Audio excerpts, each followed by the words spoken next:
Friends, আপোনালোক সকলোকে স্বাগতম জনাইছোঁ।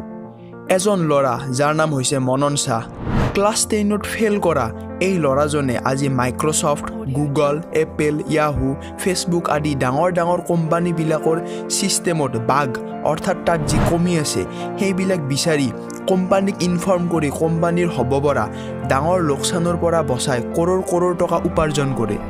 লগতে চাইবাৰ ক্ৰাইম ছল্ভ কৰাত পুলিচকো সহায় কৰে। গতিকে আজিৰ এই ভিডিঅ'টোত এথিকেল হেকিং এক্সপাৰ্ট মনন শাহৰ ওপৰত আলোচনা কৰিম। গতিকে ভিডিঅ'টো শেষলৈকে চাওক।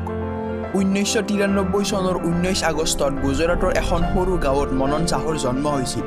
মননৰ পঢ়া শুনাত বেছি গুৰুত্ব নাছিল, কিন্তু সৰুৰ পৰাই কম্পিউটাৰ শিকাত এওঁৰ বহুত ৰুচি আছিল আৰু কম্পিউটাৰৰ প্ৰতি থকা এই ৰাপৰ বাবে দেউতাকে মননক কম্পিউটাৰ এটা আনি দিছিল।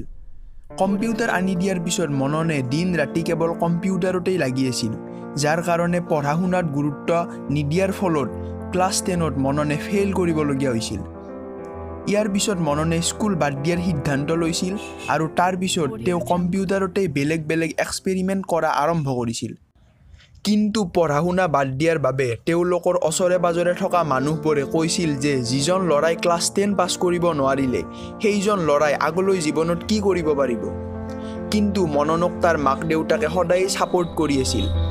মননে কম্পিউটাৰত নিজৰ পাৰদৰ্শিতা দিনক দিনে বঢ়াই গৈয়ে আছিল আৰু ইয়াৰ মাজতে 2009 চনত MS ইউনিভাৰ্চিটিত মননে হেকিঙৰ এটা ছেমিনাৰ এটেণ্ড কৰিছিল আৰু ইয়াৰ পিছতেই মননে সিদ্ধান্ত লৈছিল যে সি এথিকেল হেকিঙত নিজৰ সময় দি সেইটোক ফুল টাইম কেৰিয়াৰ হিচাপত ল'ব। আৰু এইবোৰ ভালদৰে শিকাৰ পিছতেই মননে Facebook, Apple, Google, Yahoo, Microsoft আদি ডাঙৰ কোম্পানীৰ ৱেবছাইট আৰু এপ্লিকেশ্যনবোৰত বাগ বিচাৰি কোম্পানীক ইনফৰ্ম কৰি তাৰ পৰা বহুত টকা উপাৰ্জন কৰিছিল আৰু লগতে সি বহুত নামো অৰ্জন কৰিবলৈ সক্ষম হৈছিল।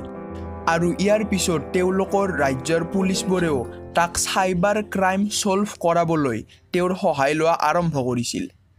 এথিকেল হেকিঙৰ ক্ষেত্ৰখনত বহুতো এক্সপিৰিয়েঞ্চ হোৱাৰ পিছত মননে তাৰ নিজা এটা কোম্পানী খুলিছে, যাৰ নাম হৈছে এভেলাঞ্চ গ্ল'বেল চলিউশ্যনছ।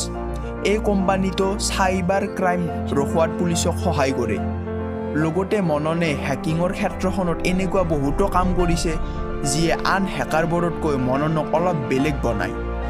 মনন শাহৰ জীৱনটো সেই প্ৰত্যেকজন ব্যক্তিৰ কাৰণে অনুপ্ৰেৰণা যিয়ে জীৱনত কিবা এটা ডাঙৰ কৰাৰ ইচ্ছা আছে।